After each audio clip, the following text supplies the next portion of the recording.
Hi guys, for today's video, magkain tayo ng lunch. Ito yung kanin natin. So dapat isang sandok lang. Isang sandok na kanin para sa ating tanghalian. So ayan, inubos na natin. At ang ating ulam for today is itong ginawa kong tawag ito, ayan gourmet toyo, gourmet tinaban. Wala tayong ibang ulam kundi ito for today. So yung ulam natin guys. Kumain na ba kayo dyan? Kumain ng tanghalian. Ang ulam is gourmet kinabal. Pero hindi siya ganun kasarap pag kinabal pa lang ang gagamitin. Mas masarap pa rin yung tuyo. Gourmet tuyo. Pero okay na rin. Kung walang ibang ulam.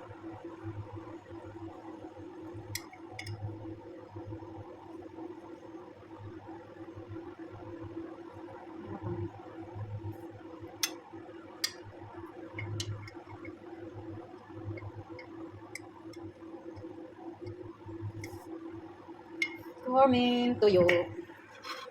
So ayan na siya. May ulam sila dito guys. Kasi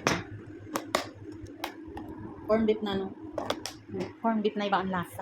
Yung corn beef nila dito sa ibang bansa. Yung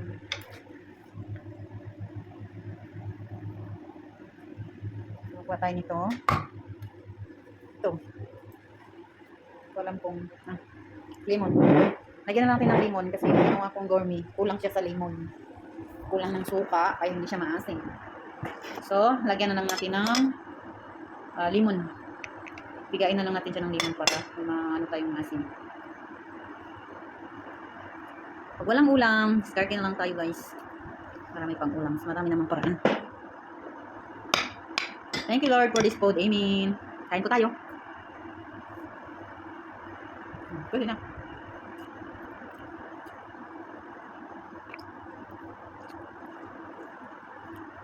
Lagay lang natin sa kanin mo. Gusto kasi maasim. So ang kanin, magiging maasim na rin. Kain ko tayo. Yummy gourmet tuyo. Pinabalta. Good.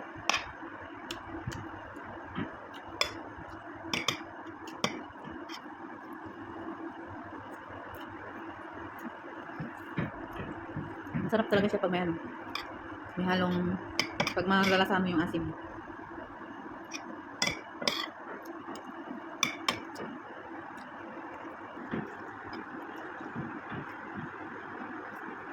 Kailangan siya may lemon.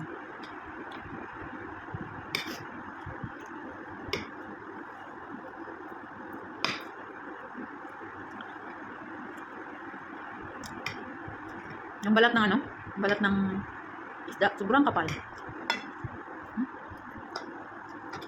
Tapos ang kunat. Ako, isda eh. Lagyan natin ng lemon. Alam na. Suod na ang tanghalian.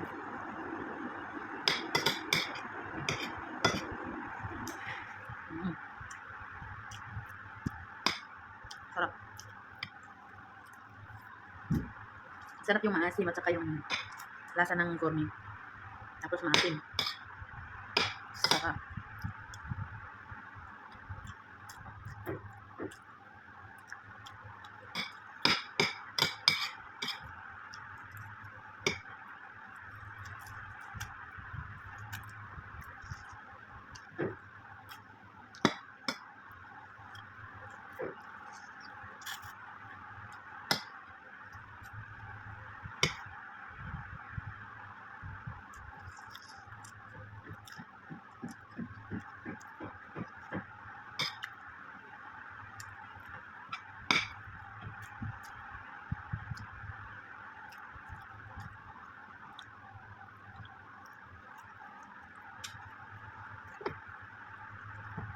Ang kunat ng balat.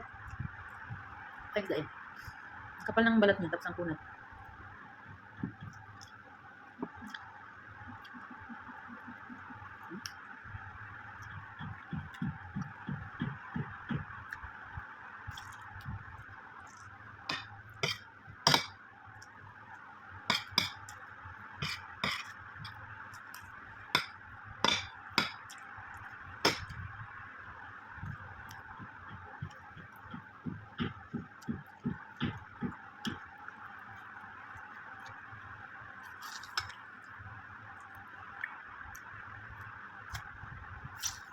Wala na.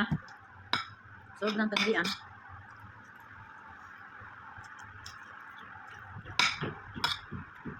Sim.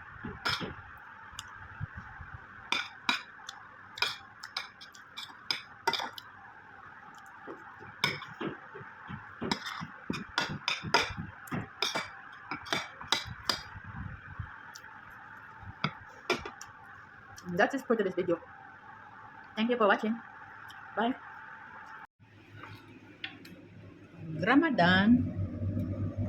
Maraming ganito. Uy.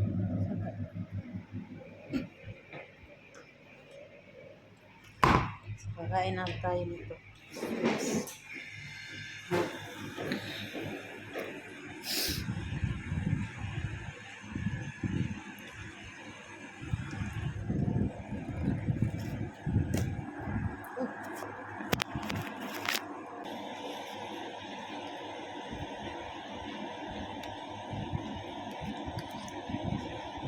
Paghimagas, guys.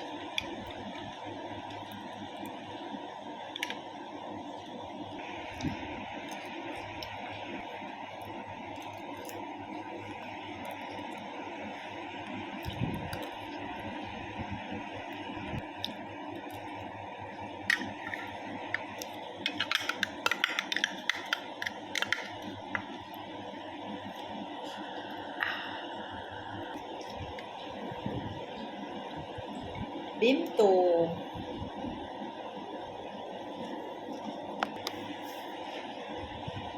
Cheers.